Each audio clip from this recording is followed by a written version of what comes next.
Hallo julle, ek hoop dit gaan sommer spoggerig met almal. Ekskuus ek was bietjie afwesig. Die fibromyalgia het my lekker plat getrek, maar hier's ek nou weer, stewig vir ewig.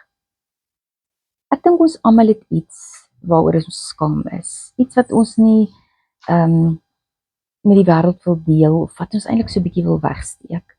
Nou ek het reeds vir julle vertel, ek het my bed nat gemaak toe ek 17 jaar oud was. Ek was baie skaam daaroor. En dit het regtig baie joy by my gesteel. En dit het 'n groot invloed op my selfbeeld gehad. Maar ek het ook 'n bietjie gesukkel op skool. Ek het nie daai tyd verstaan hoekom nie. Al wat ek geweet het is ek kan verskriklik gespanne raak en ek sukkel met goed soos lees of ruil dinge om. En ons het nou nog nie mooi verstaan daai tyd van ADD en ADHD en anxiety disorder nie, en dis eers later in my lewe, wel toe ek al getroud was, wat ek gediagnoseer is met anxiety disorder, en ek begin verstaan het, hoekom my liggaam, my brein reageer soos wat hy doen. En ek deel hierdie met jou, want hierdie is 'n kanaal vir hoop, en miskien sukkel jy daarmee, miskien sukkel een van jou kinders daarmee, of jou huweliksmaat, of een van die kindertjies in jou klas, en jy weet dalk nie heeltemal hoe dit voel van hulle kant af nie, en kan dit vir iemand hoop gee vandag. So, ja, as juffrou sê, haal julle leesboeke uit, dan wil my hart gaan staan, want ek weet, ek gaan sukkel om te lees, ek gaan foute maak, en ek gaan raas kry, en as ek in studietyd by myself my lesie lees, dan gaan dit sommer heeltemal spoggerig, maar die oomblik wanneer ek dit vir iemand moet doen, dan kry jy daai anxiety, en dan sukkel jy. So, en hoe nader jy nou kom, want ons staan nou almal in die ry, en ons moet nou voor almal lees, en dis 'n vernedering vir jou, en jy weet jy gaan raas kry, en jy weet, as jy anxiety ken, jou keel trek toe, dit voel of jy nie asem kry nie, jou brein sny uit, hy is heeltemal afwesig, jy's gereed om weg te hardloop, want onthou, al hierdie adrenalien is nou in jou spiere, want hierdie leeu storm jou nou.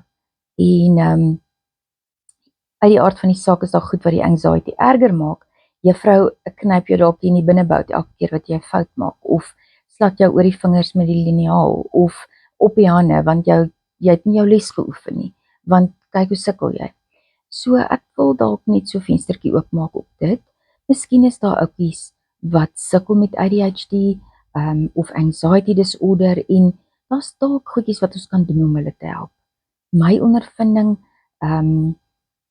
ek sou sê, 'n wonderlike manier is om daai ouetjies wat sukkel om te lees, om hulle nie voor die hele klas te laat lees nie, om nie hulle mondeling voor die hele klas te laat doen nie, maar miskien net buitekant op die stoepie, saam met hulle te gaan sit, en te sê, roep hulle een, en sê, weet jy wat, jy kan hierdie doen, ek het alle vertroue in jou, raak eers rustig, haal diep asem, en ek is hier om jou te help, en ons gaan hierdie ding plat trap, en jy gaan nie glo wat dit vir hulle gaan beteken nie, hulle selfbeeld, die feit dat iemand in hulle glo, dat iemand hulle help, ek verstaan, daar's nie tyd altyd vir hierdie dinge in ons hoofstroom nie, maar dit is tog hartseer, want nie almal het die vermoë, nie almal is akademies 80%ers nie, 50 of 60% is dalk, hulle werk vrek hard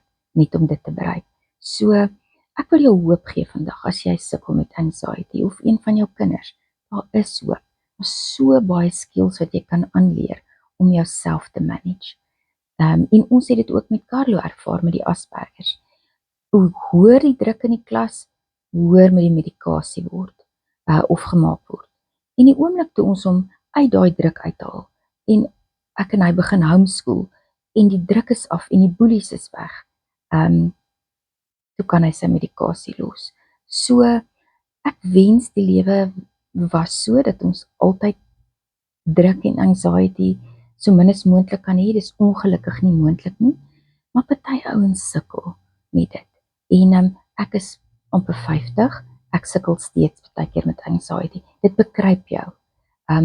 alhoewel ek in beheer voel daarvan en ek in beheer is daarvan, anxiety bekruip jou en dit oorval jou en skielik is dit asof jy nie 'n woord kan uitkry nie. Ek sê altyd 'n mens vlug of jy veg. As jy onder druk is en ek vlug. Ek wil weghardloop of as daar 'n druk is, dan wil ek in die fetusposisie gaan lê. So, nie baie effektief nie, maar dis my default. Miskien voel jy ook so. So kom ons hê 'n bietjie meer begrip vir ouetjies wat sukkel met anxiety en ons wees bietjie sagter met mekaar. Ons het bietjie meer grace met mekaar.